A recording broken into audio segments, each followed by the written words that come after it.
بسم الله الرحمن الرحيم إن الحمد لله نحمده ونستعينه ونستغفره ونؤمن به ونتوكل عليه ونعوذ بالله من شرور أنفسنا ومن سيئات أعمالنا من يهده الله فلا مضل له ومن يضلله فلا هادي له وأشهد أن لا إله إلا الله وحده لا شريك له وأشهد أن محمدا عبده ورسوله أما بعد وقال الله تعالى في القرآن الكريم أعوذ بالله من الشيطان الرجيم بسم الله الرحمن الرحيم يا أيها الناس اتقوا ربكم الذي خلقكم من نفس واحدة وخلق منها زوجها وبث منهما رجالا كثيرا ونساء واتقوا الله الذي تساءلون به والأرحام إن الله كان عليكم رقيبا يا أيها الذين آمنوا اتقوا الله وقولوا قولا سديدا يصلح لكم أعمالكم ويغفر لكم ذنوبكم ومن يطع الله ورسوله فقد فاز فوزا عظيما فإن أصدق الحديث كتاب الله وأحسن الحديث حديث محمد صلى الله عليه وسلم وشر الأمور محدثاتها وكل محدثة بدعة وكل بدعة ضلالة وكل ضلالة في النار رب اشرح لي صدري ويسر لي أمري واحلل عقدة من لساني يفقهوا قولي ربي زدني علما. வார்த்தைகளில் மிகச்சிறந்த வார்த்தை அல்லாஹ்வுடைய வார்த்தை என்றும், வழிகாட்டுதலில் மிக நேரிய வழிகாட்டுதல் நம்முடைய தூதர் முஹம்மது ஸல்லல்லாஹு அலைஹி வஸல்லம் அவர்களுடைய வழிகாட்டுதல் என்றும், காரியங்களில் மிக மிக மோசமானது இந்த மார்க்கத்தில் புதுமைகளை உண்டாக்குவது, ஒவ்வொரு புதுமையான காரியமும் வழிகேடு, ஒவ்வொரு வழிகேடும் உங்களை நாளை நரகத்திலே கொண்டு போய் சேர்க்கும் என்று நம்முடைய தூதர் முஹம்மது ஸல்லல்லாஹு அலைஹி வஸல்லம் அவர்கள் இந்த முஸ்லிம் உம்மத்திற்கு தங்களுடைய அனைத்து உபதேசங்களின் பொழுதும் நினைவுபடுத்தி இந்த நபிமொழியை இந்த ஜும்ஆவுடைய நேரத்திலே உங்களுக்கும் எனக்கும் நினைவுபடுத்தி கொண்டவனாக என்னுடைய உரையை ஆரம்பம் செய்கின்றேன். கண்ணியத்திற்குரிய அல்லாஹ்வுடைய நல்லடியார்களே, சகோதர சகோதரிகளே, அல்லாஹ்வுடைய அளப்பெரும் அருளால் இன்றைய ஜும்ஆவுடைய தினத்தில் கதீப் மிம்பரிலே ஏறுவதற்கு முன்பாக வந்தமர்ந்து இந்த ஜும்ஆவுடைய முழுமையான நன்மையை பெற்றுக்கொள்ள வேண்டும் என்ற உயர்ந்த நோக்கத்தோடு நாம் எல்லாம் இங்கே ஒன்று கூடியிருக்கிறோம். அதற்கான கூலியை வல்ல ரஹ்மான் நிரப்பமாக தந்தல் புரிய வேண்டும் என்று பிரார்த்தனை செய்தவனாக, கண்ணியத்திற்குரிய அல்லாஹ்வுடைய நல்லடியார்களே, இந்த உலகத்திலே முஸ்லிமாக நம்மை நாம் அடையாளப்படுத்திக் கொண்டு இஸ்லாம் என்ற கொள்கையை உள்ளத்தில் ஏந்தியவர்களாக பயணித்துக் கொண்டிருக்கிறோம். அப்படி இந்த உலகத்தில் பயணிக்கக்கூடிய நேரங்களில் சில உலகத்தினுடைய போக்குகளிலே, உலகத்தினுடைய செயல்பாடுகளிலே, அந்த உலகத்தில் இருக்கக்கூடிய மற்ற மனிதர்களோடு பழகக்கூடிய விஷயங்களிலே நாம் சில இடங்களில் நாம் எந்த கொள்கையை ஏற்றுக்கொண்டிருக்கிறோம், யாரை பின்பற்றக்கூடியவர்களாக வாழ வேண்டும், யார் சொன்னதின் அடிப்படையில் என்னுடைய வாழ்வை நான் அமைத்துக் கொள்ள வேண்டும் என்ற எண்ணங்கள், செயல்பாடுகள் சில இடங்களில் மாற்றமடைந்து மாற்று மதத்தாருடைய அந்த கலாச்சாரங்களை அல்லது அவர்கள் எதை அதிகபட்சமான மக்கள் செய்யக்கூடியவர்களாக இருக்கிறார்களோ அதையே நாமும் கண்மூடித்தனமாக பின்பற்றக்கூடிய ஒரு சூழலை பார்த்துக் கொண்டிருக்கிறோம். அதிலே ஒரு சமூகத்திற்கு மத்தியிலே சில விஷயங்கள் இருக்கிறது. குறிப்பாக பாவங்களை பொறுத்த மட்டில் இது பாவம் என்பதாக ஒரு சமூகம் அதை அடையாளம் காண வேண்டும். ஆனால் இன்றைக்கு சில பாவங்கள் நமக்கு மத்தியிலே இருந்து கொண்டிருக்கிறது. விதிவிலக்கு இல்லாமல் அல்லாஹ் பாதுகாத்த சில மக்களை தவிர பெரும்பான்மையானவர்கள் அதிலே ஈடுபட்டுக் கொண்டிருக்கிறோம். இந்த சமூகத்திற்கு மத்தியிலும் ஒரு சில நபர்களை தவிர பெரும்பான்மையான மக்கள் அதை பாவம் என்ற கோணத்திலே கூட பார்க்காத அளவில் ஒரு பாவத்தை நாம் செய்து கொண்டிருக்கிறோம். அப்படி நம்முடைய தினசரி வாழ்க்கையில் நம்முடைய அந்த ஃப்ரீயாக இருக்கக்கூடிய நேரங்களில் நம்முடைய வீடுகளில் நாம் செய்து கொண்டிருக்கக்கூடிய மிகப்பெரிய ஒரு பாவம் தான் சினிமாக்களை பார்ப்பது. அல்லாஹ் ரப்புல் ஆலமீன் இந்த ஒட்டுமொத்த முஸ்லிம் சமுதாயத்திற்கும் ஹராமாக்கிய ஒரு செயல், ஹராமாக்கிய ஒரு பாவம். ஆனால் இன்றைக்கு தௌஹீத்வாதிகள், தௌஹீத் இல்லாதவர்கள், முஸ்லிம்கள் அல்லது தொழக்கூடியவர்கள், இபாதத்திலே மூழ்கியவர்கள் என்ற பாகுபாடுகள் இல்லாமல் இது ஒரு பொதுமயமாக்கப்பட்ட ஒரு செயல்பாடாக எல்லோருடைய வீடுகளிலும் தினமும் செய்யக்கூடிய ஒரு பாவமாக இருந்து கொண்டிருக்கிறது. ஆனால் அல்லாஹ் ரப்பல் ஆலமீன் குர்ஆனிலே சொல்லி காட்டுகிறான், வமினன் நாஸி மன் யஷ்தரி லஹுல் ஹதீஸ். மக்கள் சிலர் என்ன செய்கிறார்கள்? வீணானவற்றை விலைக்கு வாங்கக்கூடியவர்களாக இருக்கிறார்கள். லியுதில்ல அன் சபீலில்லாஹி பிகைரி இல்ம். அதை பற்றிய அறிவில்லாமல் அல்லாஹ்வுடைய பாதையை விட்டும் விலகியவர்களாக அவர்கள் வீணானவற்றை விலைக்கு வாங்கக்கூடியவர்களாக இருக்கிறார்கள். இதற்கு இப்னு அப்பாஸ் ரலியல்லாஹு அன்ஹு அவர்கள் விளக்கம் சொல்கிறார்கள். இந்த வசனம் இசையை குறித்து தான் பேசுகிறது. இன்றைக்கு நீங்கள் நான் பார்க்கக்கூடிய சினிமாவை நீங்கள் எடுத்துக்கொண்டால் இசை இல்லாத ஒரு சினிமாவை இந்த சமூகத்தில் காட்டிவிட முடியுமா? இசை இல்லாத சினிமா இல்லை. இசை, ஆபாசம், அசிங்கம், கெட்ட பேச்சுக்கள், இன்னும் ஏராளமான மானக்கேடான விஷயங்கள் சுமந்து கொண்டிருக்கக்கூடிய, பொதிந்து இருக்கக்கூடிய ஒரு பாவம் தான் இந்த சினிமா. ஆனால் இன்றைக்கு நம்மிலே பலர் எண்ணக்கூடியது என்னவென்று சொன்னால், இதுவெல்லாம் இல்லாமல் இதையெல்லாம் பார்க்காவிட்டால் எங்களை பிற்போக்குவார்கள் என்று சொல்லி வருவார்கள். இதையெல்லாம் செய்யாவிட்டால் நாகரிகம் இல்லாதவர்கள் என்று சொல்லுவார்கள். இதையெல்லாம் செய்யாவிட்டால் இவர்கள் அடிப்படைவாதிகள் என்று குற்றம் சாட்டப்படுவார்கள் என்று நமக்கு நாமே தீர்ப்பை வழங்கிக் கொண்டு, நமக்கு நாமே சாக்கு போக்குகளை சொல்லிக் கொண்டு, எல்லா வீடுகளிலும் ஓய்வு நேரம் கிடைத்து விட்டால் அதிலே நிர்பந்திக்கப்பட்ட வேலை நேரங்களை தவிர, அதிலும் கூட இன்றைக்கு கல்லூரிகளிலே படிக்கக்கூடிய இளைஞர்கள் அவர்களுடைய அந்த பிரேக் டைம்களை நீங்கள் எடுத்து பார்த்தால் அதிலே அமர்ந்து என்ன பார்க்கிறார்? சினிமாக்களை தான் பார்த்து கொண்டிருக்கிறார். வேலை செய்யக்கூடிய கம்பெனிகளிலே, மிகப்பெரிய தொழில்நுட்ப வளர்ச்சி அடைந்த காலத்திலே நாம் இருந்து கொண்டிருக்கிறோம். மிகப்பெரிய அந்த ஐடி கம்பெனிகளில் கூட அவர்களுடைய வேலைகளை அவர்கள் முழுமையாக செய்ய வேண்டும் என்பதற்காக செல்போன்களை உள்ளே அனுமதிக்காத கம்பெனிகள் இருந்து கொண்டிருக்கிறது. ஏன்? அங்கேயும் உட்கார்ந்து சினிமாவைத்தான் பார்ப்பாங்க. ஆக இது ஒரு பொழுதுபோக்கிற்கான உங்களுடைய சிந்தனையை சீரழிக்கக்கூடிய ஒரு விஷயம் என்பதை ஒட்டுமொத்த மக்களும் விளங்கியதனால் தான் அவருடைய வேலை நேரங்களில் அதை பார்ப்பது கிடையாது. ஆனால் மற்ற நேரங்களை பார்த்தால் அதிலே தான் மூழ்கி கொண்டிருக்கிறார்.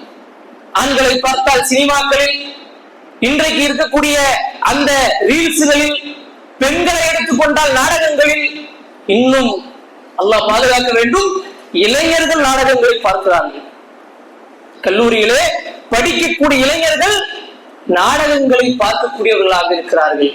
இப்னு அப்பாஸ் ரலியல்லாஹு அன்ஹு அவர்கள் சொன்னார்கள், இந்த வசனம் மக்கள் வீணானவற்றை விலைக்கு வாங்குகிறார்கள், இது இசையை குறித்துத்தான் பேசுகிறது. அல்லாஹ் நேரடியாக குர்ஆனிலே தடை செய்த ஒரு விஷயத்தை இன்றைக்கு எவ்வளவு ஒரு துணிச்சலோடு நாம் செய்து கொண்டிருக்கிறோம். அப்படியானால் அல்லாஹ்வின் மீதான நம்பிக்கை பலகீனம் அடைந்து விட்டதா? அல்லாஹ் ஹராம் என்று சொல்வதை துணிந்து செய்யக்கூடிய துணிச்சல் என்கிறது இந்த இஸ்லாமிய சமூகத்திற்கு வந்தது. மேலும் அல்லாஹ் ரப்பல் ஆலமீன் குர்ஆனிலே சொல்லி காட்டுகிறார், இன்னல்லதீன யுஹிப்பூன அன் தஷீஅல் ஃபாஹிஷத்து ஃபில்லதீன ஆமனூ லஹும் அதாபுன் அலீமுன் ஃபித் துன்யா வல் ஆখিরাহ. அல்லாஹ் தெளிவாக சொல்லி காட்டுகிறார், இன்னல்லதீன யுஹிப்பூன யார் இது போன்ற ஃபாஹிஷாக்கள் குடும்பத்திற்கு மத்தியில் நடந்தாலும் சரி, வீட்டுக்குள்ளே 4 சுவருக்கு மத்தியில் தனிமையில் நீங்கள் செய்தாலும் சரி, அல்லது ஒரு சமூகமாக இதை அங்கீகரித்துக் கொண்டு இதை செய்யலாம் என்று வாதிட்டுக் கொண்டு விதண்டாவாதம் பேசிக்கொண்டு ஒரு ஃபாஹிஷாவை நீங்கள் விரும்புகிறீர்கள் என்றால், இந்த சமூகத்தில் அது பரவ வேண்டும் என்று எண்ணுகிறீர்கள் என்று சொன்னால், அவருக்கு அல்லாஹ் சொல்லி காட்டுகிறான், ஃபில்லதீன ஆமனூ லஹும் அதாபுன் அலீமுன் ஃபித்துன்யா வல் ஆখিরাহ. அவருக்கு இந்த உலகத்திலும் நாளை மறுமையிலும் மகத்தான வேதனை இருந்து கொண்டிருக்கிறது. அல்லாஹ் தெளிவாக இது போன்ற சினிமா போன்ற நாடகங்கள் போன்ற நீங்கள் மொபைல்களிலே பார்த்து ரசித்து சிந்தனைகளிலே மூழ்கி கிடக்கிறவன் அந்த ரீல்ஸ்கள் போன்ற விஷயத்தை குறித்து அல்லாஹ் சொல்லி காட்டுகிறார். இந்த சினிமா என்பது இஸ்லாமிய மார்க்கத்தினுடைய அடிப்படையில் ஹராம் என்பதில் எள்ளின் முனையளவும் நமக்கு சந்தேகம் இல்லை. அது ஹராம். அதிலே இசை இருக்கிறது, ஆபாசம் இருக்கிறது, அந்நிய பெண்ணை பார்க்கக்கூடிய சூழல் இருக்கிறது. அல்லாஹ் சொல்லி காட்டுகிறான் குர்ஆனில், ஒரு இஸ்லாமியன் என்று சொன்னால் அவனுடைய அடிப்படை என்னவென்று சொன்னால் அவன் பார்வையை தாழ்த்த வேண்டும். அல்லாஹ் குர்ஆனிலே பேசுகிறான். சூரத்து நூருடைய 30வது வசனம் அல்லாஹ் பேசுகிறான், குல்லில் முஃமினீன யகுது மின் அப்சாரிஹிம். அவன் என்ன செய்ய வேண்டும்? ஒரு முஸ்லிமான முஃமினானவன் அவனுடைய பார்வையை அவன் தாழ்த்த வேண்டும். அவன் ஆணாக இருந்தாலும் பெண்ணாக இருந்தாலும் யாராக இருந்தாலும் அவனுடைய பார்வை ஒரு அந்நிய ஆணை பார்க்கும் பொழுது, ஒரு அந்நிய பெண்ணை பார்க்கும் பொழுது உன்னுடைய பார்வை தாழ்வை நோக்கி செல்ல வேண்டும், உன்னுடைய பார்வையை நீ தாழ்த்த வேண்டும். ஆனால் இன்றைக்கு இதுவெல்லாம் ஒரு பிற்போக்குத்தனம் என்ற சிந்தனை இஸ்லாமியர்களுடைய செயல்பாடுகளில் வெளிப்பட்டுக் கொண்டிருக்கிறது. பாதுகாக்க இன்றைக்கு ஹிஜாபை போட்டுக் கொண்டிருக்கக்கூடிய பெண்களும் கூட பார்வையை தாழ்த்தாதவர்களாக இருந்து கொண்டிருக்கிறார்கள். அல்லாஹ்வுடைய நல்லடியார்களே, முதன்மையாக ஹிஜாப் என்பது நம்முடைய உள்ளத்திலே இருக்க வேண்டும். ஒரு ஆணுடைய ஹிஜாப் என்பது அவனுடைய பார்வையை தாழ்த்துவதிலே இருக்க வேண்டும். இதைத்தான் ஒரு இஸ்லாமிய ஒரு முஸ்லிமுடைய அடிப்படை ஒழுக்கமாக இஸ்லாம் நமக்கு சொல்லித் தருகிறது. ஆனால் இதை நிகழ்காலத்திலே நம்முடைய வாழ்க்கையிலே இதை ஒழுக்கத்தை கடைபிடிக்க வேண்டும் என்ற ஒரு காரணத்தை இன்றைக்கு ஒரு திரையரங்கிலே அமர்ந்து ஆபாசத்தை, அந்நிய பெண்ணுடைய ஆடல் பாடல் காட்சிகளை, ஆபாசத்தை, உடல் அங்கங்களை, அவயங்களை ரசிக்கக்கூடிய முஸ்லிம்கள் இருந்து கொண்டிருக்கிறார்கள். அதை சகஜமாக எண்ணக்கூடிய சிந்தனைகளுக்கு மத்தியிலே எங்களுடைய குழந்தைகள் வளர்க்கப்பட்டுக் கொண்டிருக்கிறார்கள். அல்லாஹ்வுடைய தூதர் ஸல்லல்லாஹு அலைஹி வஸல்லம் சொன்னார்கள், அல் ஹயாஉ ஷுஅபத்தும் மினல் ஈமான். வெட்கம் இருக்கிறதா இல்லையா? உங்களுடைய ஈமானுடைய ஒரு பகுதி அது. ஈமான் சாதாரணப்பட்ட விஷயம் அல்ல. உங்களுடைய வெட்கம் யாரிடத்தில் நீக்கப்படுகிறதோ, யாரிடத்தில் அந்த வெட்கம் என்ற பண்பு இல்லையோ அவரிடத்தில் ஈமானுடைய ஒரு பங்கு இல்லை, ஒரு பகுதி அவரிடத்திலிருந்து நீங்கிவிட்டது. ஆனால் இன்றைக்கு இந்த சினிமாவை எல்லோரும் பார்க்கிறார்கள், நானும் பார்க்கிறேன், எல்லோரும் செய்கிறார்கள், நானும் செய்கிறேன் என்று ஒரு விபச்சாரத்தின் பக்கம் இந்த சமூகத்தை இழுத்து செல்லக்கூடிய ஒரு பாவத்தை இன்றைக்கு சகஜப்படுத்தி விட்டோம். வீடுகளிலே துணிந்து செய்வதற்கு அங்கீகாரம் கொடுத்து விட்டோம். உங்களுடைய வீடுகளிலே கொஞ்சம் தொழக்கூடிய ஈமான் இருக்கக்கூடிய வீடுகளிலே பாப்பா வருவார் வீட்டுக்குள்ள, மகரிப் தொழுது விட்டு பாப்பா வீட்டுக்கு வருவார். வந்து கேட்பார், என்ன மகரிப் நேரத்துல உட்கார்ந்து டிவி பார்த்துக்கிட்டு இருக்கிறீங்க? அப்படின்னா என்ன அர்த்தம்? இஷா முடிச்சுட்டு பார்க்கலாம்னு அர்த்தம். அப்படிதானே? மனைவியிடத்துல போய் சொல்வார், என்னதான் முயற்சி செய்தாலும் சினிமாவை விட முடியல, பார்க்கிறத நிறுத்த முடியவில்லை. மனைவி சொல்வாங்க, ஆமாங்க என்னாலே முடியல. பேசக்கூடியவர்கள் யார்? தொழுகையாளிகள், ஈமானிலே இஸ்லாத்தை பற்றி படித்தவர்கள். ஏன் இன்னும் ஒரு பங்கு வேலை சொன்னால் மார்க்கத்தை படித்த ஆளுங்களும் கூட. அல்லாஹ் பாதுகாக்கிறது. என்ன பேசுகிறார்கள்? வீடுகளிலே கணவர் சொல்கிறார் விட முடியவில்லை, மனைவி சொல்கிறார் விட முடியவில்லை. அவர்கள் மறைமுகமாக எதை அனுமதித்துக் கொள்கிறார்கள் தெரியுமா? கணவர் சினிமா பார்ப்பதற்கு மனைவியிடத்தில் பர்மிஷன் வாங்கிக் கொள்கிறார், மனைவி நாடகம் பார்ப்பதற்கு பர்மிஷனை கணவனிடத்தில் வாங்கிக் கொள்கிறார். பேசிவிட்டு ரெண்டு பேரும் அவர்களுடைய அந்த நாடகங்களிலே சினிமாக்களிலே அவருடைய நேரங்களை செலவிட்டுக் கொண்டிருக்கிறார்கள். இந்த சினிமா நம்முடைய நேரங்களை துவம்சம் செய்து கொண்டிருக்கிறது.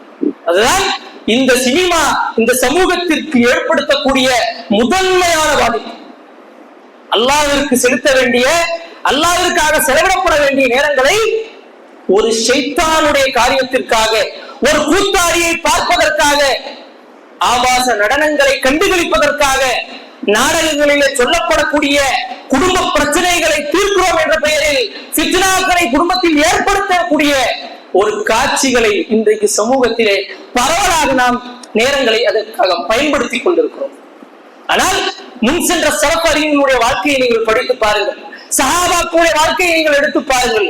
எடுத்து பார்த்தால் அவர்களிடத்திலே சில தீனார்களை கட்டம் கொடுத்து விடுவார்கள். எப்படி? பணத்தை கேட்டா கூட கொடுத்து விடுவார்கள்.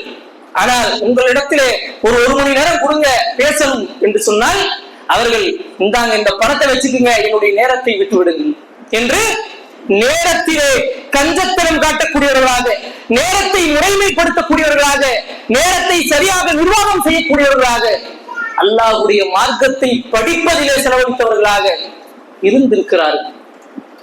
அதான் அல்லாஹ்வின் தூதர் ஸல்லல்லாஹு அலைஹி வஸல்லம் சொன்னார்கள், நிஅமதானி மக்பூனுன் ஃபீஹிமா கதீருன் மினன் நாஸ். மக்களிலே பெரும்பான்மையானவர்கள் கவனமற்று இருக்கக்கூடிய இரண்டு நிஅமத்துகள் இருந்து கொண்டிருக்கிறது. அதிலே ஒன்று அஸ்ஸிஹத், ஆரோக்கியம். அல்லாஹ் நமக்கு கொடுத்திருக்கக்கூடிய நோயற்ற திடகாத்திரமான வலிமையான ஆரோக்கியம். இரண்டாவது அல் ஃபராக், அல்லாஹ் உங்களுக்கு வழங்கியிருக்கக்கூடிய ஓய்வு நேரம். அதன் தூதர் ஸல்லல்லாஹு அலைஹி வஸல்லம் சொன்னார்கள், இந்த நிஅமத்துகளில் மக்களிலே பெரும்பான்மையானவர்கள் கவனமற்றுத்தான் இருந்து கொண்டிருக்கிறார்கள். அதைத்தான் இன்றைக்கு நாம் பார்த்துக் கொண்டிருக்கிறோம். அவருடைய நேரம் ஃப்ரீ டைம் கிடைத்து விட்டது என்று சொன்னால் ஆங்கிலத்தில் சொல்வார்கள் மீ டைம், எனக்கான நேரம். என்ன எனக்கான நேரம்? இரவிலே வீட்டுக்கு சென்று விட்டால் மனைவி இடத்திலே பேசுவது கிடையாது, குழந்தை இடத்திலே சிரிப்பது கிடையாது, அக்கம் பக்கத்தில் இருக்கக்கூடிய அண்டை வீட்டார் இடத்திலே உறவை பேணுவது கிடையாது, சொந்தக்காரர்களை சென்று பார்ப்பதும் கிடையாது. இதற்கெல்லாம் கேட்டால் என்ன சொல்வார்கள்? நேரம் இல்லை. ஒரு மார்க்கத்தினுடைய வகுப்பு நடக்கிறது, மகரிபிற்கு பின்னால் குர்ஆன் ஓதாதவர்களுக்கு வகுப்பு நடக்கிறது என்று சொன்னால் சொல்லக்கூடிய பதில் என்ன? நேரம் இல்லை. மார்க்கத்தினுடைய விஷயங்களை படிப்பதற்கு ஒரு தர்பியா நடக்கிறது, சொல்வார்கள் நேரம் இல்லை. எல்லாவற்றிற்கும் நேரம் இல்லை. ஆனால் 2.5 மணி நேரம், 3 மணி நேரம் அல்லது பல மணி நேரம் விடிய விடிய கண்கள் வலிக்க சினிமாக்களை பார்ப்பதற்கு, வெப் சீரிஸ்களை பார்ப்பதற்கு, ரீல்ஸ்களிலே மூழ்குவதற்கு, உங்களுடைய மூளையை சிதறடிப்பதற்கு நேரம் இருக்கிறது. ஆனால் குர்ஆனை படிப்பதற்கு நேரம் இல்லை, மார்க்கத்தை தெரிந்து கொள்வதற்கு நேரம் இல்லை, ஜும்ஆவிற்கு நேரமாக வருவதற்கு நேரம் இல்லை. இன்றைக்கு இதுதான் நிகழ்காலத்திலே நடந்து கொண்டிருக்கக்கூடிய உண்மையான நிகழ்வுகளை, கற்பனைகள் அல்ல. இதனுடைய அடிப்படை என்ன என்று சொன்னால் நாம் இலக்கற்றவர்களாக பயணித்துக் கொண்டிருக்கிறோம். அதுதான் இந்த சினிமாவின் மூலமாக நாம் அடையக்கூடிய இரண்டாவது பாதிப்பு. என்ன? இலக்கற்ற ஒரு நிலை. எதற்காக வாழ்கிறோம் என்ற லட்சியங்கள் இல்லாத ஒரு வாழ்க்கை. துனூல் ஹிம்மா, கேவலமான லட்சியங்கள் அல்லது லட்சியமே இல்லாத ஒரு வாழ்க்கை. என்ன கேவலமான லட்சியங்கள்? ஓய்வு நேரம் கிடைத்து விட்டால் ஒன்று சினிமா பார்ப்பது, இல்லை என்றால் டீ கடையிலே உட்கார்ந்து கொண்டு அரட்டை அடிப்பது, எப்படி அந்த நேரத்தை விரயமாக்குவது. அதுதான் நமக்கு இருக்கக்கூடிய கேவலமான லட்சியத்தினுடைய அடையாளம். ஆனால் நமக்கு இருக்க வேண்டியது என்னவென்று சொன்னால் உலூல் ஹிம்மா, உயர்தரமான லட்சியங்கள் இருக்க வேண்டும். இன்றைக்கு உயர்தரமான லட்சியம் என்றால் நம்ம என்ன சொல்வோம்? நம்முடைய மகளிடத்தில் சொல்வோம், +2 பாஸ் பண்ணிடு, அதுதான் உயர்வான லட்சியம். இல்ல எம்பிபிஎஸ் ஆயிரு, இல்லைன்னா இன்ஜினியர் ஆயிரு, இதுதான் உயர்வான லட்சியம். ஆனால் இது உயர்வான லட்சியமா? இது ஒரு லட்சியம் தான், ஆனால் உயர்வான லட்சியங்கள் அல்ல. சஹாபாக்களிலே மிக முக்கியமானவர் முஆவியா ரலியல்லாஹு அன்ஹு. அவருடைய தாயார் அவருடைய ஆசிரியரிடத்திலே போறார். போய் என்னுடைய மகன் முஆவியா எப்படி வருவார் கேட்கிறாங்க தாய். இன்றைக்கு நான் மதரசால குழந்தையை சேர்த்து விட்டா, ஒரு ஸ்கூல்ல போய் சேர்த்து விட்டா கேட்கறதே கிடையாது. அவன் என்ன படிச்சா என்ன, நான் என்னுடைய கடமை நான் அனுப்பி விட்டேன், அவ்வளவுதான், அதோட நம்ம நிப்பாட்டிடுவோம். ஆனால் முஆவியா ரலியல்லாஹு அன்ஹுடைய தாய் அவரோட ஆசிரியர் இடத்துல கேட்கிறாங்க, என் மகன் எப்படி வருவான்? அப்பொழுது அவர் ஆசிரியர் சொல்றாரு, முஆவியா ஊருக்கு தலைவரா வருவார். எப்படி வருவாரு? ஊருக்கு தலைவர். இன்றைக்கு நம்முடைய குழந்தைய பத்தி நம்ம அப்படிதான் நோக்கம் வச்சிருக்கோமா, லட்சியம் வச்சிருக்கோமா? இல்ல. டாக்டர், இன்ஜினியர், நம்முடைய நோக்கங்கள் எல்லாம் எதை அடிப்படையாக கொண்டது என்று சொன்னால் 5 டிஜிட் சேலரி, படிக்கணும், இவ்வளவு சம்பளம், இதுதான் உயர்ந்த லட்சியம். ஆனால் அவருடைய தாயிடத்தில் ஆசிரியர் சொன்னார், முஆவியா ஊருக்கு தலைவராக வருவார். அப்பொழுது அவருடைய தாய் சொன்னாங்க, خاب معاوية وخسر إن لم يسد إلا قومه. முஆவியா ஊருக்கு மட்டும் தலைவரா வந்தாருன்னா அவருடைய வாழ்க்கையை வேஸ்ட். என்ன சொல்றாரு ஆசிரியர்? ஊருக்கு தலைவரா வருவாருன்னு சொல்றாங்க. ஆனா தாய் சொல்றாங்க, ஊருக்கு மட்டும் என் மகன் தலைவரா வர்றான்னா அவனுடைய வாழ்க்கை வேஸ்ட். ஏன்? என்னுடைய மகன் நாட்டிற்கே தலைவரா வரணும், இந்த உலகத்திற்கே தலைவராக வரணும். யார்? ஆளுமை மிக்க ஒரு தாய், நேரத்தை நிர்வாகம் செய்த ஒரு தாய், சரியாக இஸ்லாமிய அடிப்படைகளை கற்றுக் கொடுத்து அதன் அடிப்படையில் வளர்த்த ஒரு தாய் சொன்ன பதில். ஆனால் இன்றைக்கு இதில் எந்த விதமான கவனமும் நம்மிடத்திலே இல்லை. தாழ்மையான அல்லது லட்சியங்களே இல்லாத ஒரு வாழ்க்கையை நாம் இருந்து கொண்டிருக்கிறோம். அப்படி நமக்கு ஒரு ஓய்வு நேரம் கிடைத்து விட்டால் யாரெல்லாம் உயர்ந்த லட்சியத்தோடு ஓடிக்கொண்டிருக்கிறார்களோ அவர்களை பத்தி என்ன செய்வோம்? உட்கார்ந்து புறம் பேசிக் கொண்டிருக்கும். அதுதான் நமக்கு இருக்கக்கூடிய உயர்ந்த லட்சியம். ஆனால் இந்த சினிமாக்களை நீங்கள் பார்ப்பதன் மூலமாக இலக்கற்ற ஒரு நிலையில் ஒரு மனிதன் இருப்பதனால் தான் அவன் சினிமாவுக்கு சென்று கொண்டிருக்கிறான். ஒருத்தனுக்கு லட்சியம் இருந்தது என்று சொன்னால், நோக்கம் இருந்தது என்று சொன்னால், உயர்வான இலக்குகள் இருந்தது என்று சொன்னால், அவனுக்கு அதை பார்ப்பதற்கு அதற்காக நேரத்தை செலவிடக்கூடியவனாக அவன் இருப்பான். மூன்றாவதாக, இந்த சினிமாவினால் இந்த சமூகம் அகப்பட்டிருக்கக்கூடிய மிகப்பெரிய ஒரு பாதிப்பு என்னவென்று சொன்னால் ரசனை. எதை எடுத்தாலும் ரசிக்கிறது. அவன் நடந்து வந்தாலே ரசிக்கிறான். இன்றைக்கு சினிமாவில் ஒரு நடிகன் 60 வயதை தாண்டி விட்ட ஒரு நடிகன் நடந்து வந்தாலே அவர் அழகாக இருக்கிறார். எதனுடைய வெளிப்பாடு? ரசனை. அதிகப்படியான ரசனை. எந்த அளவிற்கு ரசனை என்று சொன்னால் அந்த ரசனையை மூலதனமாக கொண்டு இன்னைக்கு ஆட்சியை பிடிச்சிடலாமான்னு நினைக்கிறோம். யாருடைய பலகீனம்? நம்முடைய பலகீனம். ஒரு கூத்தாடியை சிறுநீர் கழித்தால் கழுக தெரியாதவனை, மார்க்கம் என்றால் என்னவென்றே தெரியாதவனை, ஒழுக்கத்தின் பக்கமே வாடகை கூட அடிக்காதவனை தலைவன் என்று எடுத்துக் கொள்கிறார். என்னங்க அடிப்படை? ரசனை. எல்லாத்தையும் ரசிக்கிறது. அவன் நடந்தா ரசிக்கிறது, நின்னா ரசிக்கிறது, பேசினா ரசிக்கிறது. ஆனால் மார்க்கத்தில் ஒரு விஷயம் சொல்லப்பட்டா அது காதிலே வாங்குறது இல்லை. காது கொடுத்து கேட்காதவர்கள் இருக்கிறார்கள். மக்கத்து குறைஷிகள் முஸ்லிம்களை பார்த்து சொன்னார்கள், இவங்க எப்ப பார்த்தாலும் மார்க்கம் பேசிக்கிட்டு இருக்கிறாங்க, இவருடைய மார்க்கம் இவர்களை ஏமாற்றி விட்டதுன்னு சொன்னாங்க.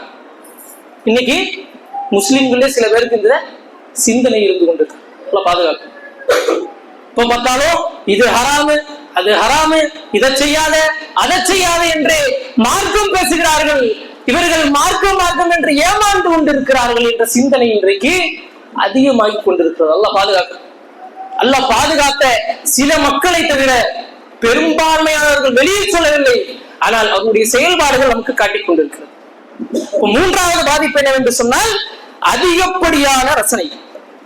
அரபியிலே ஒரு காயிதா சொல்வார்கள், கத்ரத்துல் நிசாஸ் துஃப்கிதுல் இஹ்சாஸ். அதிகப்படியான ரசனை யாரிடத்தில் இருக்கிறதோ அவரிடத்திலே உணர்வு இருக்காது. ஒருத்தரை பத்தி ஆஹா ஓகம் நம்ம கேள்விப்பட்டிருப்போம். ஆனா அவரை பக்கத்துல இருந்து சில காலம் பழகி பார்த்தோம்னா இவர் இவ்வளவுதான் ஆயிடுச்சு. அதிகப்படியான ரசனையை இந்த சினிமா ஊட்டுது. யாருக்கு ஊட்டுகிறது? ஒரு சிறுவனுக்கு ஊட்டுது. வீட்டுல பாப்பா உபதேசம் பண்ணுவாங்க, சினிமா பார்க்காத, ஏன் ஹராம் சொல்லிட்டு மகன் வெளியில விளையாடிட்டு வருவான், பாப்பா டிவியில உட்கார்ந்து பார்த்துட்டு இருப்பார். மகன் பார்க்கறான், நமக்கு ஹராம்ங்கிறாரு, அவர் உட்கார்ந்து பார்த்துக்கிட்டு இருக்கிறார். அல்லது மொபைல்ல ஏதாவது பார்த்துக்கிட்டு இருப்பார், பார்க்கறான். இத தினசரி பார்த்து வளரக்கூடிய ஒரு சிறுவன் என்ன பார்க்கறான்? அப்ப பேசுறது மட்டும் ஹராம்னு பேசிக்கலாம், செயல்பாடு நம்ம இஷ்டத்துக்கு என்ன செஞ்சுக்கலாம், செய்து கொள்ளலாம். இவர் பேச்சுக்கு இவரே முரணா வாழ்றாரு. அப்ப நம்ம என்ன செய்யலாம்? எதை பார்க்கிறோமோ அதை தான் அவன் செய்யலாம். வீட்டில் எதை பார்க்கிறார்களோ பெரியவர்கள், பெற்றோர்கள், பொறுப்புதாரிகள் எதை அவனுக்கு ஊட்டுகிறார்களோ அதை தான் அவன் உட்கொள்வான். நம்ம சினிமாவை ஊட்டுகிறோம், நாடகத்தை ஊட்டுகிறோம், ரீல்ஸுகளிலே மூழ்குவதற்கான உணவை ஊட்டிக் கொண்டிருக்கிறோம், அவனுடைய மூளைகளை மழுங்கடித்துக் கொண்டிருக்கிறோம். இன்றைக்கு அறிவியல் ஆராய்ச்சி எல்லாம் பண்ணி சொல்றாங்க, யாரெல்லாம் இந்த ரீல்ஸ்ல மூழ்கி இருக்கிறானோ அவனுக்கு பிரெயின் ராட் நடக்குமா. பிரெயின் ராட்னா மூளை கொஞ்சம் கொஞ்சமா அப்படி இல்லாம ஆயிடும், மனநல சக்தி போயிடும், கவனத்திறன் இருக்காது. இந்த மாதிரி நிறைய சொல்றாங்க. நம்ம குர்ஆன் ஹதீஸ்ல ஹராம்னு ஆல்ரெடி சொல்லப்பட்டிருந்தோம், நமக்கு சயின்ஸ் கொஞ்சம் தேவைப்படுது. ஏன்? நமக்கு ஒரு விஷயம் மார்க்கத்தில் ஹராம் என்று சொல்லப்பட்டால் அதை ஹராம் என்று எடுத்துக்கொள்ளக்கூடிய உறுதி இல்லை. அல் ஹலாலு பையினுன் வல் ஹராமு பையினுன். ஹலால் தெளிவா இருக்குது, ஹராமு தெளிவா இருக்குது. ஆனா அதை எடுத்துக்கொள்வதற்கான உள்ள உறுதி நம்ம இடத்திலே இல்லை. அதனால்தான் அதை செயல்படுத்துவதிலே கோட்டை விட்டவர்களாக இருக்கிறோம். ஆனால் ஒரு முஃமின் எப்படி இருப்பான் தெரியுமா? ஒரு முஃமின் அல்லாஹ் ஹராம்னு சொல்லிட்டா, அல்லாஹ் தடுத்துட்டான்னு உனக்கு சொல்லிட்டா, அல்லாஹ் தடுத்துட்டா நான் தவிர்த்துட்டேன், அவ்வளவுதான், முடிஞ்சிச்சு. ஆனால் இன்றைக்கு அதுவெல்லாம் இல்லை. எல்லாம் நியாயங்கள் சொல்லணும், இதுல பாதிப்பு என்ன இருக்குன்னு சொல்லணும், அவநியாயங்கள் சொல்லணும், அதுக்கு சயின்ஸ்ல என்ன சொல்றாங்கன்னு சொல்லணும். இதையெல்லாம் சொல்லி ஒரு ஹராமை ஹராமாக புரிய வைக்க வேண்டிய நிர்பந்தம் இருந்து கொண்டிருக்கிறது என்று சொன்னால் நம்முடைய மூளைகள் நம்முடைய கட்டுப்பாட்டில் இல்லை. ஏன்?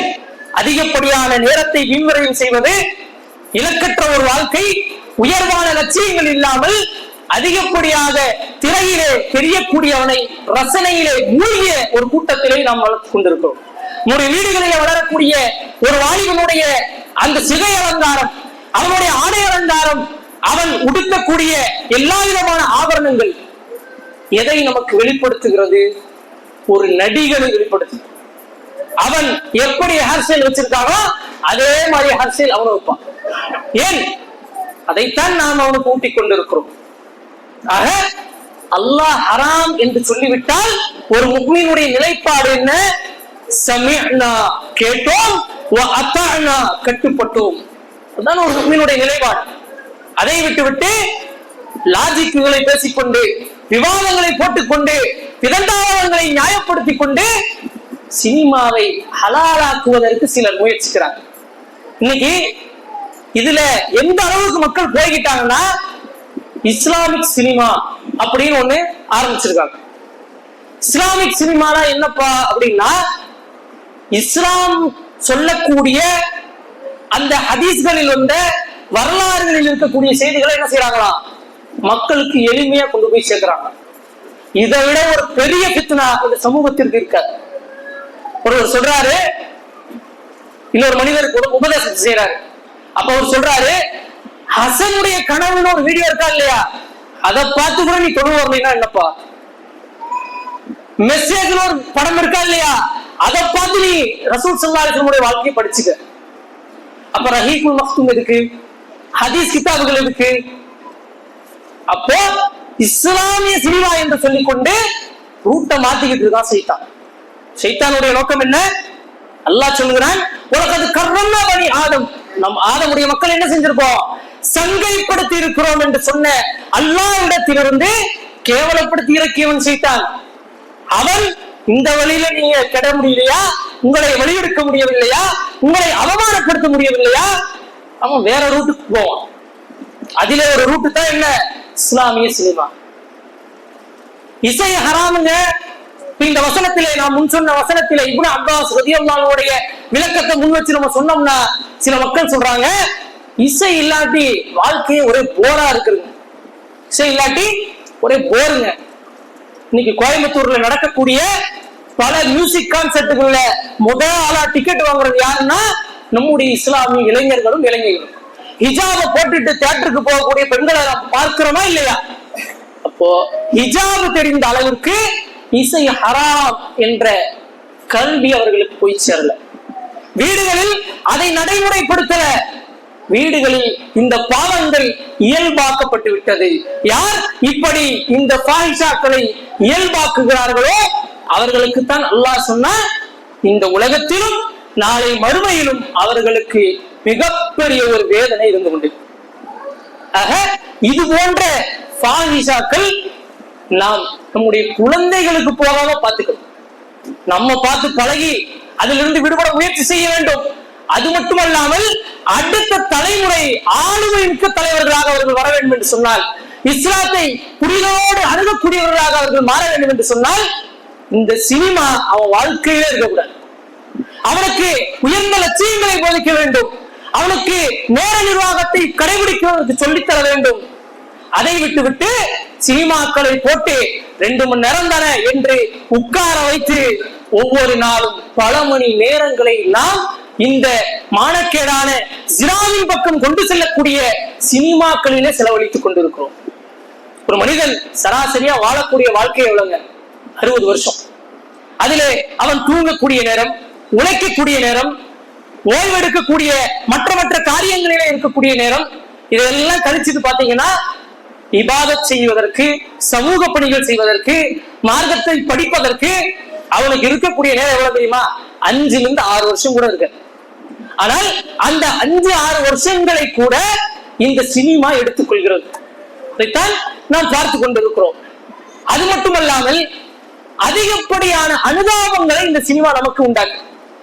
நமக்கு நல்லாதான் இருக்கும், நம்முடைய சிந்தனைகள் கரெக்டா இருக்கும். ஆனால் ஒரு சினிமாவை பார்த்துட்டு வெளியே வந்தீங்கன்னா, ரோட்ல ஒரு மிஸ்கின் இருந்தாருன்னா அவரை பத்தி இவர் அனுதாபப்படுவார். இவர் எப்படி இருந்திருப்பார், எப்படி வாழ்ந்திருப்பாரு, எப்படி இவருடைய தாய் தந்தை இவரை விட்டுட்டு போயிருப்பாங்க. அதிகப்படியான அனுதாபங்களை உங்களுடைய உள்ளங்கள்ல கொண்டு வந்து சேர்த்து. அல்லாஹ்வுடைய தூதர் ஸல்லல்லாஹு அலைஹி வஸல்லம் அவர்கள் வீட்டுக்கு வர்றாங்க. ஆயிஷா ரலியல்லாஹு அன்ஹா அவர்கள் வீட்டுல இருக்கிறாங்க. ஒரு விரிப்பு போடப்பட்டிருக்கு புதுசா. அப்பொழுது அல்லாஹ்வுடைய தூதர் ஸல்லல்லாஹு அலைஹி வஸல்லம் அவர்கள் கேட்கிறார்கள், ஆயிஷாவே இது என்னது, யார் கொடுத்தா? அப்பொழுது ஆயிஷா ரலியல்லாஹு அன்ஹா அவங்க சொல்றாங்க, அல்லாஹ்வின் தூதரே, ஒரு அன்சாரி பெண்மணி இந்த விரிப்பு நமக்கு கொடுத்தாங்க. உட்கார்றதுக்கு எதுவும் விரிப்பு இல்லாமல் இருக்குது என்று சொல்லி ஒரு அன்சாரி பெண்மணி கொடுக்குறாங்க. அப்பொழுது அல்லாஹ்வின் தூதர் ஸல்லல்லாஹு அலைஹி வஸல்லம் அவர்கள் சொன்னார்கள், அல்லாஹ்வின் தூதர் ஸல்லல்லாஹு அலைஹி வஸல்லம் அவர்கள் ஹதியாவை திரும்ப கொடுக்க மாட்டாங்க. ஆனால் அல்லாஹ்வின் தூதர் ஸல்லல்லாஹு அலைஹி வஸல்லம் சொன்னார்கள், ருத்திஹி யா ஆயிஷா, திருப்பி கொடுத்துருங்க. ஏன்? இது அனுதாபத்தின் மூலமாக அந்த பெண் நமக்கு கொடுத்தது. நமக்கு அனுதாபம்னா என்னன்னு தெரியாது. அனுதாபம் என்று சொன்னால் ஒருவரின் இயலாமையின் காரணத்தினால் அவர் மீது ஏற்படக்கூடிய கருணை. ஒருவர்னால இயலாமையில் இருக்கிறாரு, அவர் மீது நமக்கு ஏற்படக்கூடிய கருணை, அதுதான் அனுதாபம். அப்பொழுது அல்லாஹ்வுடைய தூதர் சொல்றாங்க, திருப்பி கொடுத்துருங்க. அப்பொழுது ஆயிஷா ரலியல்லாஹு அன்ஹா சொல்றாங்க, அல்லாஹ்வுடைய தூதரே, இது அழகா இருக்குது, வச்சுக்கலாம் அப்படின்னு சொல்றாங்க.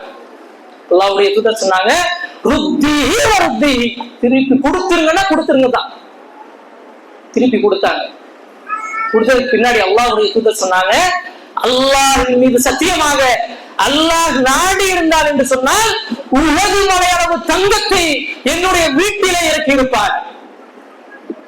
அல்லாஹ் எனக்கு இதைத்தான் நாடி இருக்கிறான், இதைத்தான் அல்லாஹ் எனக்கு கொடுத்திருக்கிறான் அப்படி என்று சொல்லி ஒரு அன்சாரி பெண்மணி அனுதாபப்பட்டதை அல்லாஹ்வுடைய தூதர் வேண்டாம் என்று சொன்னார்கள் என்று சொன்னால், இன்றைக்கு நமக்கு யாராவது நம்ம மேல அனுதாபம் காட்டிட்டாலே அதை அப்படியே எடுத்துக்கிறோம். இதைத்தான் இந்த சினிமா நம்முடைய சிந்தனைகளில் மறைமுகமாக பதியப்பட்டுக் கொண்டிருக்கிறது. ஆக இது போன்ற பாதிப்புகள் இந்த சினிமாவின் மூலமாக நம்முடைய ஆளுமைகளை பாதிக்கக்கூடிய, அடுத்த தலைமுறையை சிதைக்கக்கூடிய ஒரு பல பாதிப்புகள் இந்த சினிமாவின் மூலமாக இருந்து கொண்டிருக்கிறது. இது போன்ற ஜினாவின் பக்கம் கொண்டு செல்லக்கூடிய கண்களின் மூலமாக, கைகளின் மூலமாக, ஏன் ஜினாவிலே ஈடுபடக்கூடிய இளைஞர்களை இன்றைக்கு நாம் பார்த்துக் கொண்டிருக்கிறோம். இப்படிப்பட்ட அல்லாஹ் நெருங்க வேண்டாம்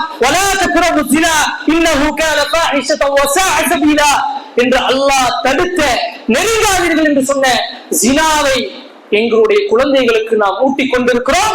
தெரிந்தோ தெரியாமலோ இதிலே நாம் நம்முடைய குழந்தைகளை ஈடுபடுத்திக் கொண்டிருக்கிறோம். இது போன்ற ஃபாஹிஷாக்களில் இருந்து நம்முடைய சமூகத்தையும், நம்முடைய குடும்பங்களையும், நம்முடைய குழந்தைகளையும் அல்லாஹ் பாதுகாத்து நாளை வரக்கூடிய அந்த வருங்கால தலைமுறையை ஆளுமை மிக்க ஒரு சமூகமாக மாற்றுவதற்கு வல்ல ரஹ்மான் அருள் புரிவானாக. வாஹிரு தஅவானா அல்ஹம்துலில்லாஹி ரப்பில் ஆலமீன்.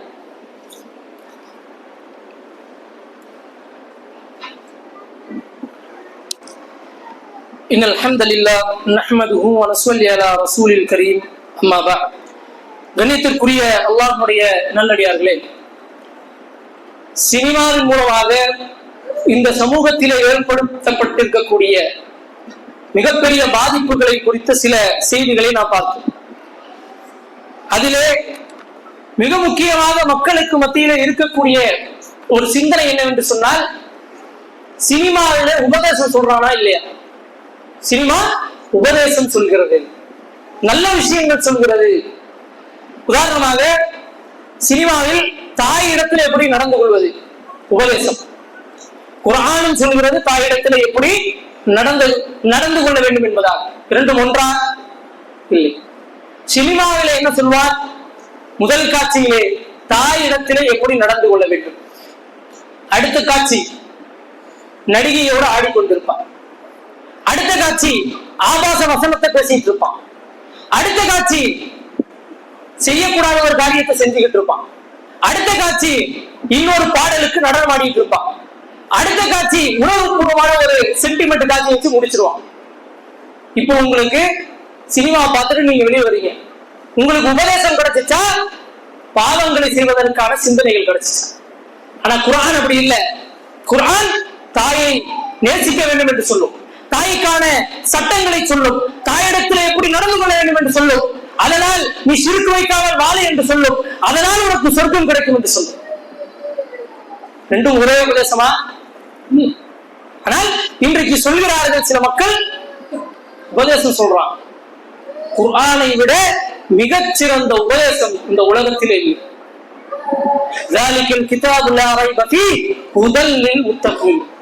யாருக்கு அது உபதேசமாக தெரியும்? யாருக்கு அது நேர்வழி காட்டும்? லில் முத்தகீன், அல்லாஹ்வை அஞ்சிக் கொண்டவர்களுக்கு, அந்த குர்ஆனை பின்பற்றக்கூடியவர்களுக்கு தான் அது நேர்வழி காட்டும். நாம் குர்ஆனை படிப்பதும் இல்லை, குர்ஆனை தெரிந்து கொள்வதும் இல்லை, அதை பற்றிய சிந்தனைகளை மனதிலே கொண்டு வருவதும் இல்லை. வெளியிலே உபதேசத்தை தேடிக்கொண்டிருக்கிறோம். உபதேசத்திற்கு பஞ்சமான ஒரு மார்க்கத்திலே நாம் இருந்து கொண்டிருக்கிறோம். இஸ்லாமிய மார்க்கத்தில் இல்லாத உபதேசம் எந்த மார்க்கத்திலும் கிடையாது.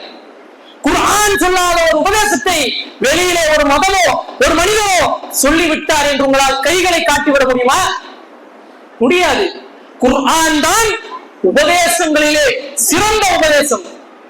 அதை விட ஒரு உபதேசம் ஒரு முஸ்லிமாக இருக்கக்கூடியவனுக்கு தேவை கிடையாது என்பதை நாம் புரிந்து கொள்ள வேண்டும். மேலும் இந்த இசையை கேட்கக்கூடிய இளைஞர்கள், இந்த இசையில என்ன இருக்கும்? கவிதை வரிகள்.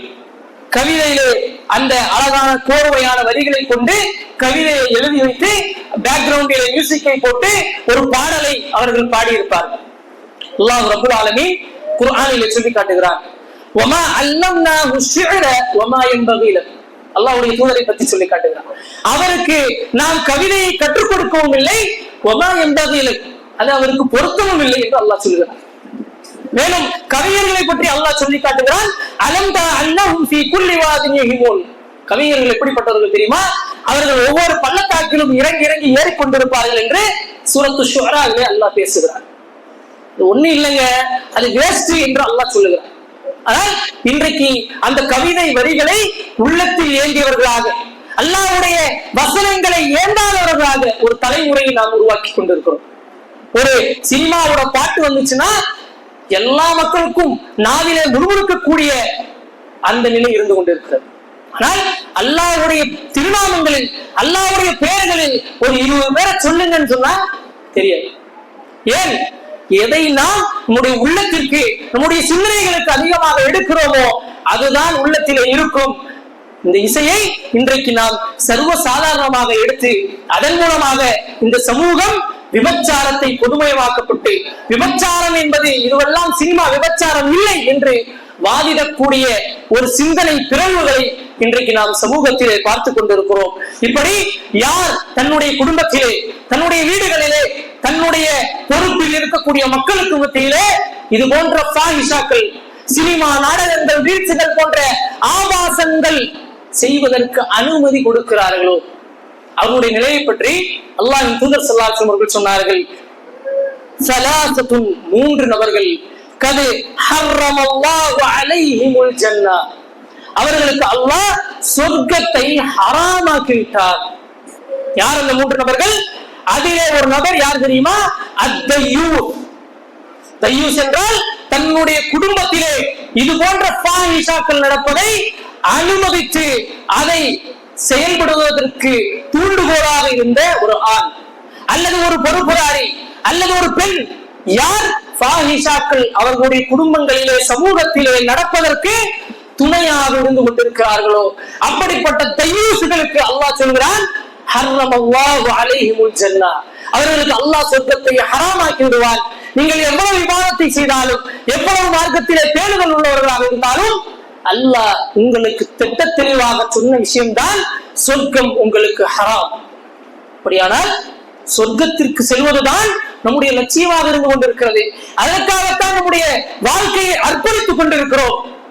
ஆனால் இந்த சினிமா போன்ற ஆபாச இந்த வீடியோக்கள் மூலமாக ரீல்ஸ்கள் மூலமாக குடும்பங்களிலே ஒளிபரப்பப்பட்டுக் கொண்டிருக்கக்கூடிய நாடகங்களின் காரணமாக ஒருவன் சொர்க்கத்திற்கு செல்லாத ஒரு நிலை, சொர்க்கம் அவனுக்கு ஹராமாக்கப்படும் என்று சொன்னால் இதை செய்ய வேண்டும் என்று இனிமேலும் நாம் எண்ணக்கூடியவர்களாக இருந்தால் மிகப்பெரிய ஒரு நஷ்டவாளிகளாக இருக்கக்கூடிய ஒரு நிலை நாளை மறுமையில் ஏற்படும். ஆக இது போன்ற சொர்க்கத்தை விட்டும் நம்மை தடுக்கக்கூடிய இது போன்ற சினிமா போன்ற காரியங்களை விட்டும் வல்ல ரஹ்மான் நம்முடைய சிந்தனைகளை சீர்படுத்தி நம்முடைய குழந்தைகளை நம்முடைய குடும்பங்களை பாதுகாப்போடு ஜினா இல்லாத ஒரு சமூகமாக சினிமா போன்ற ஆபாசங்கள் அவருடைய சிந்தனையில் இல்லாமல் ஆளுமை மிக்க ஒரு சமூகமாக மாறுவதற்கு வல்ல ரஹ்மான் உங்களுக்கும் எனக்கும் அன்புரிவானாக. வாஹிர் தஅவானா அல்ஹம்துலில்லாஹி ரப்பில் ஆலமீன். வஸ்ஸலாமு அலைக்கும் வரஹ்மத்துல்லாஹி வபரகாத்துஹு.